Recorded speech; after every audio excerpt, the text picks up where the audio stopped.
The Denver Nuggets are the NBA champions. They are the 2022-2023 NBA champions. It took 47 years for them to win their first finals, but they finally did it. This was their first appearance, and they got it done. There is no questioning that they were the best team of this NBA season. They deserved to win it. They were the strongest team throughout the playoffs. They played as a team. It was always about team.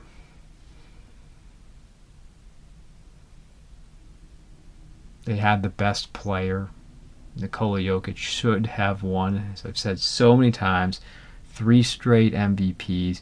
He was the MVP, the true MVP of the regular season. He was the MVP of the playoffs. He was the MVP of the finals. He nearly averaged a triple-double for the entire NBA playoffs. He was just short of that for a center in the NBA. Yes, a 280-pound man. The Nuggets 1-5. Back in my brief preview, I said it would take 5 at the most for the Nuggets to win. They clearly were the superior team. Let's just go through these games quickly, and then we'll dive deeper into this. The Nuggets won game 1, 104-93. Really wasn't that close. In his finals debut, Jokic had a triple-double.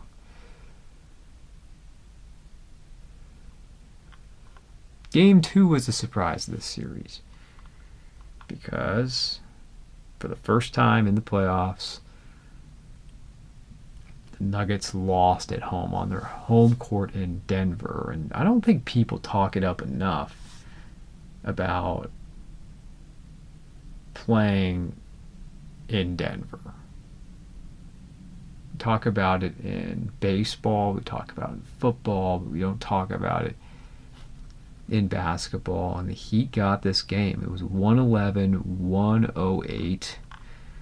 Jokic still scored 41 points, but the Heat really made adjustments in game 2, and they took away his ability to really be a playmaker and setting up his teammates. They decided, well, he's just going to be a scorer. And that caused some folks to say, well, it's a series now. And I said, well, based on the adjustments the Heat make, it could be a series, but I expect the Nuggets to bounce back and still win in 5, at the absolute most 6. Well, the Nuggets ran through the rest of the series. They win 3 straight. Game 3 in Miami, 109-94. And it was a historical game because Jokic and Murray were the first teammates ever in finals history to record a 30-point triple-double. Quite an accomplishment. And they recovered. They responded from that disappointing Game 2 loss, and they retook home court advantage.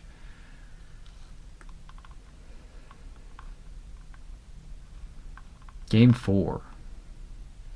This was Aaron Gordon's strongest game. He had a playoff career high 27 points. And even with Jokic in some foul trouble, the Nuggets were able to win. They were able to show that they had enough depth on the road to still defeat the Heat. 108-95. Very disappointing for the Heat to go down and lose both games at home. You had to get one of those games because you knew you were going back to Denver.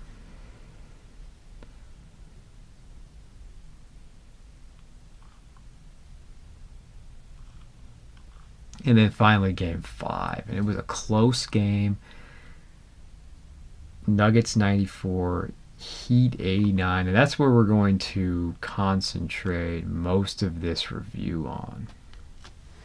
The Nuggets win game 5, win the series 94-89. This was a low-scoring game. It felt like a game 7. Both teams were putting out so much, and the defense was very good. They were playing at an extremely fast pace. I mean, I give the Heat a lot of credit throughout the series. They gave it everything they had. They just were unable to match up. And the Heat were getting a lot of calls early in the game, and even Jokic got into foul trouble. And you're wondering, I'm not calling these games completely rigged because, well, if these games were completely rigged, how would the Lakers get eliminated in 4 games? How would they get swept? But there are calls that really make you scratch your head. And getting the Nuggets, and specifically Jokic, in foul trouble, and he's not a great defender, I'm not saying that, but getting him in foul trouble early, that would seem like the decision, especially while they're in Denver, to keep this game close. And we'll get into the officiating some, but when Jokic got into early foul trouble, I was calling for DeAndre Jordan. I wanted to see DeAndre Jordan get into the game and get into the playoffs and the finals, and he did. So I got a laugh out of that, but he did not play in the second half. It was entertaining. At the end of the third quarter, it was 71-70. And the Heat had opportunities to build leads. They just didn't have enough offense. And that was what it came down to the whole series. They did not have enough offense. And my complaint for the Heat, which we'll get into more, is that Jimmy Butler was too passive. He deferred too much to his teammates. And it was a point that Jeff Van Gundy kept bringing up again, that there was too much expected of role players for the Heat. And although Butler played generally well, I think the stats look better than how he actually played. He fills the stat sheet, but he did not have a good series. And when it was time for him to take the big shots, he didn't do it enough. He needed to be more selfish, realizing, he's the man. You're the man. You're the number one player on the Heat. And he started to turn on, but it was too late. At the end of the fourth quarter in an elimination game, it was a tough, gritty, defensive game. Really said it felt like a game 7. It was not a game 7. But both teams were really competing hard. It was not the best performance on either side. When I'm just going to bring up the box here for both teams here in game 5. Again, final score 94-89. It was fairly close all the way through. Heat. Kevin Love got the start again. Only 3 points. 3 points, 2 rebounds in 14 minutes. Jimmy Butler, he was 5 of 18. 9 of his 21 points came from the free throw line. He had 5 assists. He had 3 steals. I think in a game like this, he needed more. He needed 20 shots. He needed 20 or more shots. The player for the series was Bam Adebayo for the Heat. He had 20 points, 12 rebounds, 9 of 20 from the field. Gabe Vincent 0 for 4 from 3. Strus 1 for 6 from 3. It was a brutal night of shooting, especially from 3. Kyle Lowry, he was 4 of 9 from 3. I mean, he had the best night of anyone from 3-point range on either side. He had 12 points off the bench. 12 points, 9 rebounds, 4 assists. And then let's look at the Nuggets, and then we'll get into some series statistics too.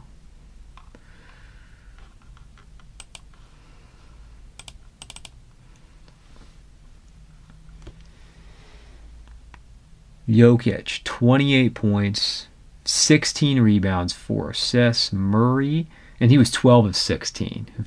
I mean, can you get any more efficient than that? Murray, 6 of 15 with 14 points. Lower scoring game for him. 8 rebounds, 8 assists. He found ways to contribute in other ways. Caldwell Pope, 1 of 5 from 3.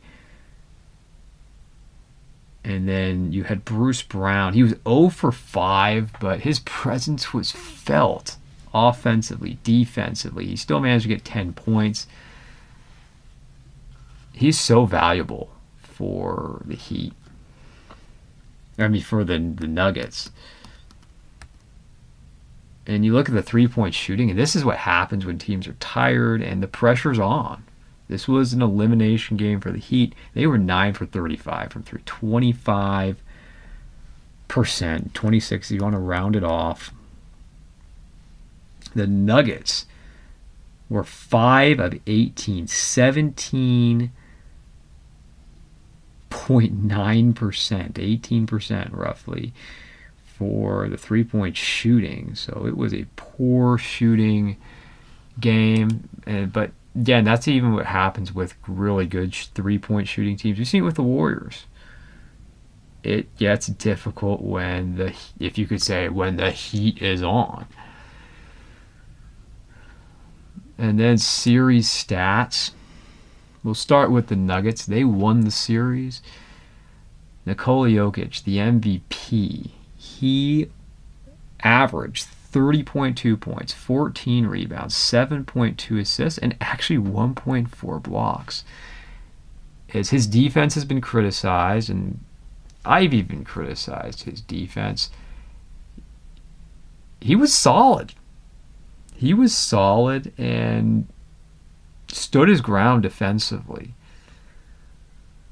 Not great. You're not going to confuse him with Hakeem Olajuwon or David Robinson in their primes.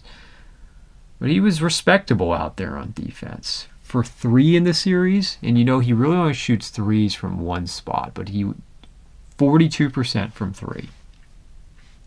Jamal Murray, he averaged a double-double himself, 21.4 points. He had 6.2 rebounds and exactly 10 assists. And he shot 38% from 3. Aaron Gordon,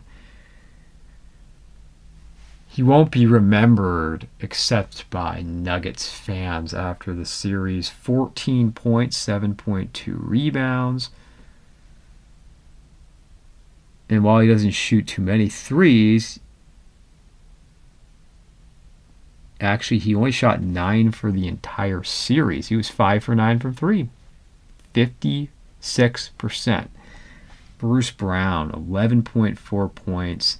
He plays better than his numbers. Michael Porter Jr., he had a very, very poor series. Getting back to game 5 here. He had his best game in game 5. He had 16 points, 13 rebounds. And it was the type of game where I'm just saying, you know, he could have easy points all the time. He's 6'10". In a small league, he should be having double-doubles every game. He should be a double-double a game player, on top of the fact that he's a very good three-point shooter, and he just doesn't dominate like he ought to.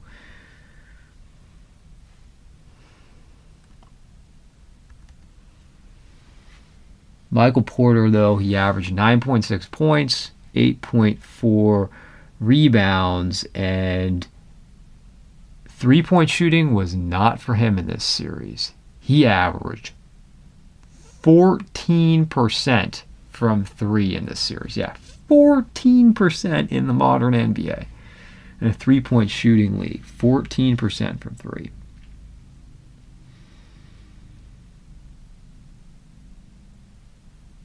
But you know, as good as their two star players are, Jokic and Murray, they had other guys step up in this series. There was the game where Eric Gordon stepped up. Then Christian, I'm going to say Braun, whether it's Brown or Braun, he stepped up and played well. It was a great team victory for the Nuggets. Then going over to the Heat, Bam Adebayo had a very good series. You know, it's not going to be remembered. It's going to be remembered for everything that Jokic did.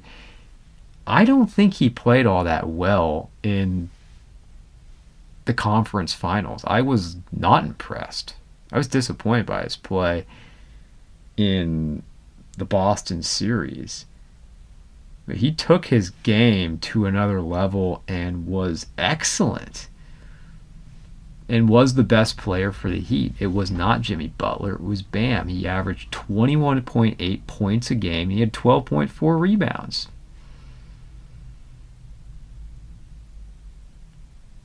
Jimmy Butler, 21 points a game, 4.6 rebounds, 6.4 assists. He was 36% from three. I say the numbers look better than they were. He needed to be more aggressive in this series. He needed to be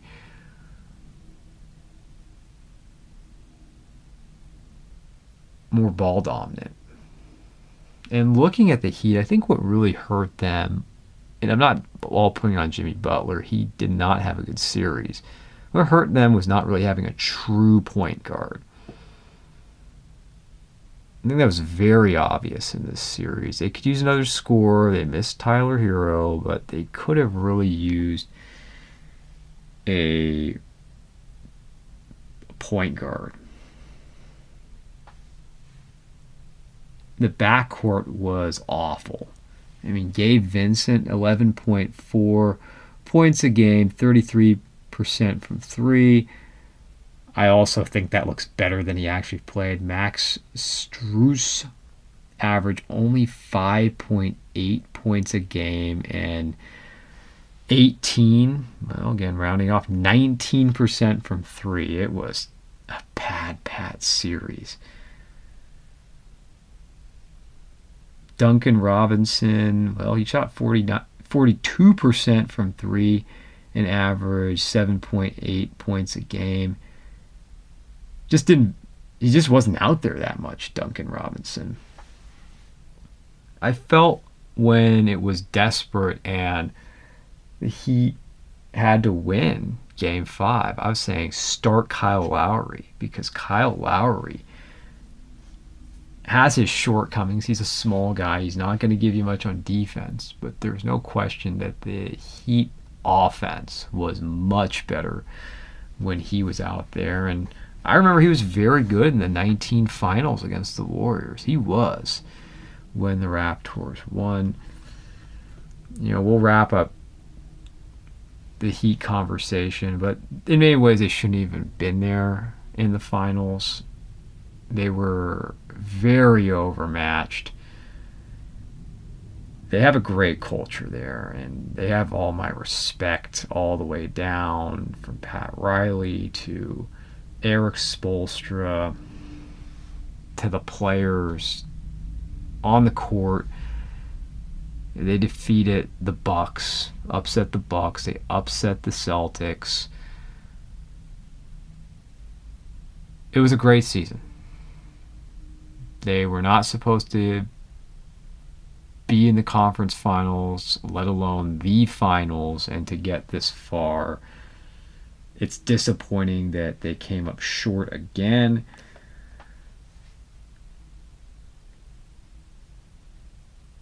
But they have my respect.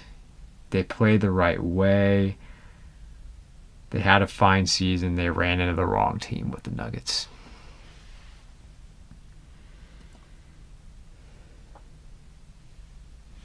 So what do you say about the Nuggets? They get their first championship. It took 47 years.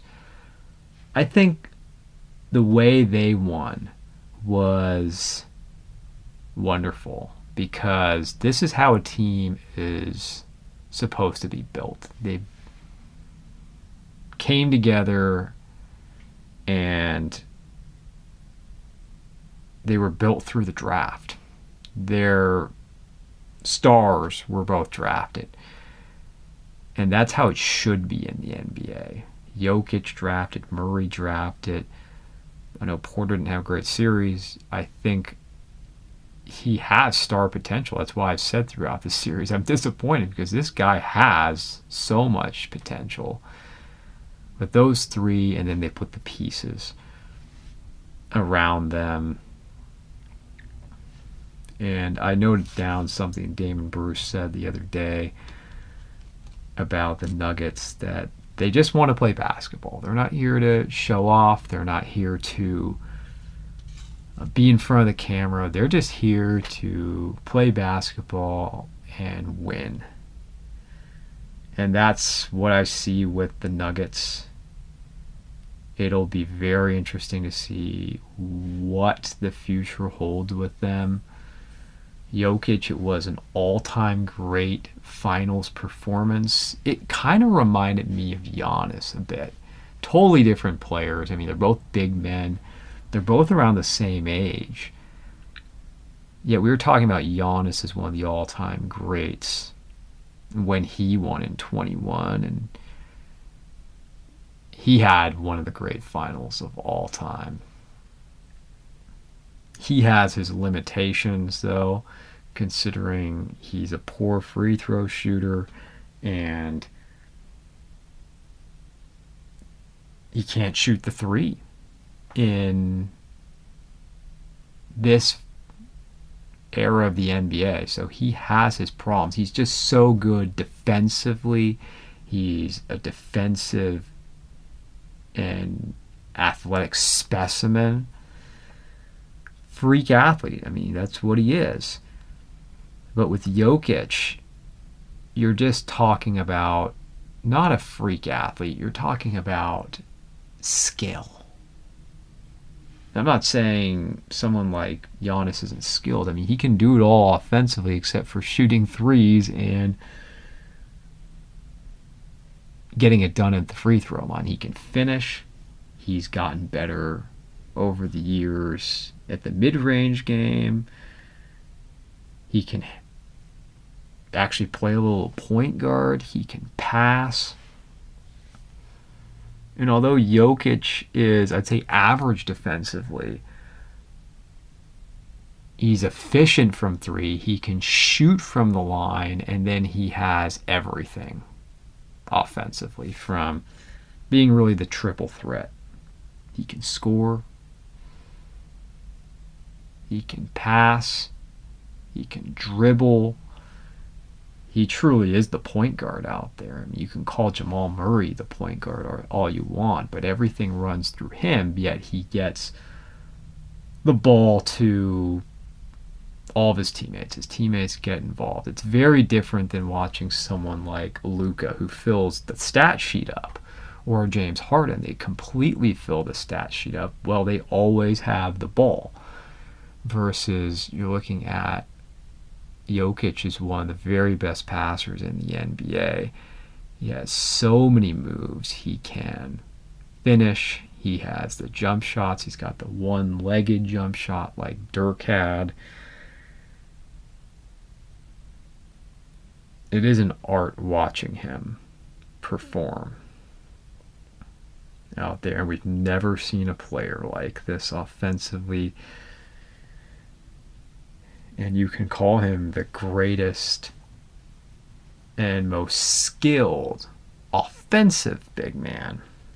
You know, where his place is in history, I don't know. I wouldn't even entertain that conversation until a few years from now until he's at least 30. I wouldn't go there. It's hard to judge him because he's not one of those great defensive centers. But I have to say, too, Shaq with the Lakers, was he a great defensive center at that point? I wouldn't say so.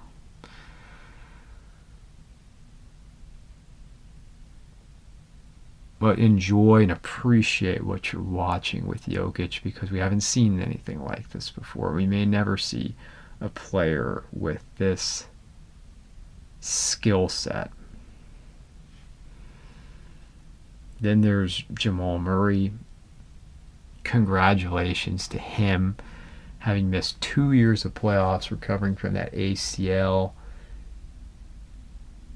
And, we were even talking about the Nuggets in past years. Oh, if he didn't get hurt, imagine how good they could have been. And they proved it this year. And these two complement each other so well. You got the center, who, like we said, is a point center. And then you have the guard, who is such a different change of pace. And they play off each other so well. And then fitting around a solid team around those two. And as we said, they could actually get better, the Nuggets, because of this young core. But Jokic, one of the great finals performances in recent history, one of the greatest playoff runs ever. This was also true. How about this for some interesting statistics on Jokic, that he is the first player in NBA playoff history to lead the playoffs in points, rebounds, and assists. LeBron didn't do it. None of the great centers ever did it. Only Jokic. And then let's talk about the coach, Michael Malone. I mean, he sets the tone from the top, and what they have here is a consistency. They have a system that works. They do it their way. And as far as I'm concerned, the Nuggets do it the right way.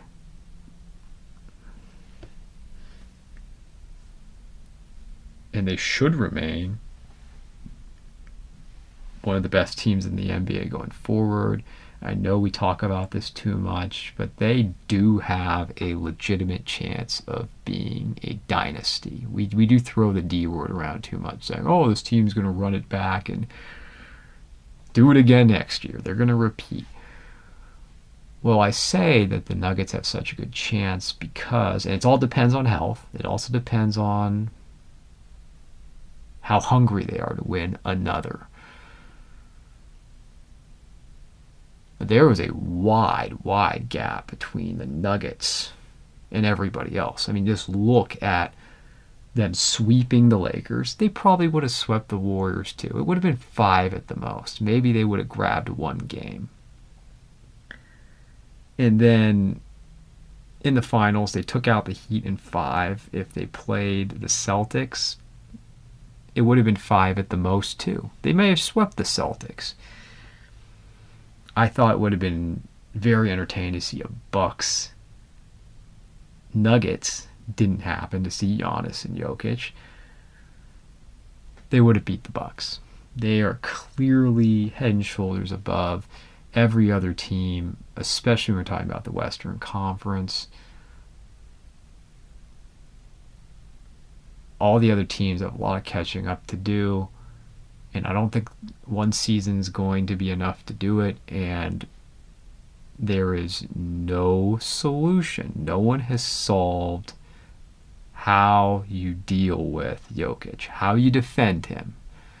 And there's enough good players around him, and the fact that he has another star player with him in Murray. And this is a very well-coached team. I repeat that, a very well-coached team. the Nuggets have something very special, and congratulations to them for getting that first championship in Denver. So we'll talk about legacies another day. Oh, and one other thing I have to say, while I was laughing while I was seeing Russell Wilson there, was that's the only time he's going to be in the same building with a championship with a team with Denver. I'm sorry. I like Russell Wilson. Believe me, I respect it. As being a 49er fan, I respect Russell Wilson. But you're the guy who agreed to go to Denver and be in the same division as Patrick Mahomes? I don't know about that. I really don't know about that decision. You're not going to be getting to Super Bowl anytime soon. Oh, and one other thing about the end of the game, I couldn't believe, like so many, that call, the Jimmy Butler three-pointer that was called a foul when he kicked Aaron Gordon, you know where, and that was upheld. That felt like that was a call to keep the game close. But I'm glad the officiating did not end up affecting the games or the outcome, especially in this game 5.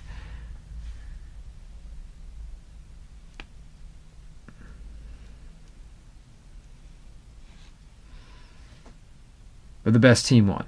The best team won. The most talented team won. And it was a great playoffs. I enjoy these playoffs from start to finish. I feel it is too long, and they could certainly shorten up the first round. Please, can we get that to a best of 5? No, because it's money is involved. I know.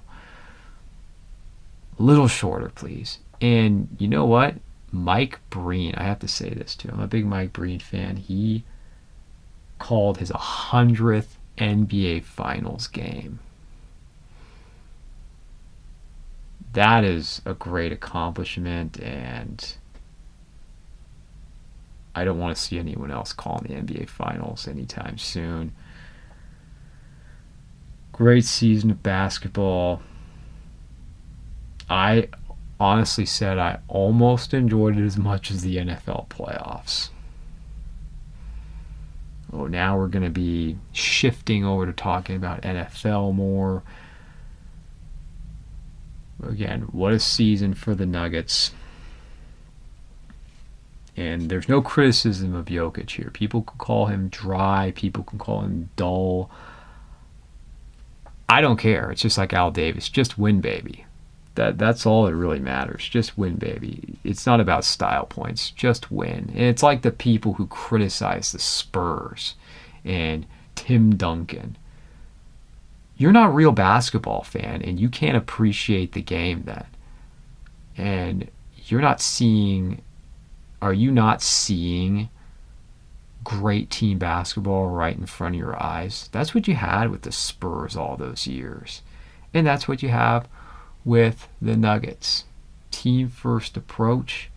Yes, you have a star player. You have, in this case, 2 star players, I believe, in Jokic and Murray. You have the very best player in the world, and you have a player who's on the verge of being a superstar with room to improve.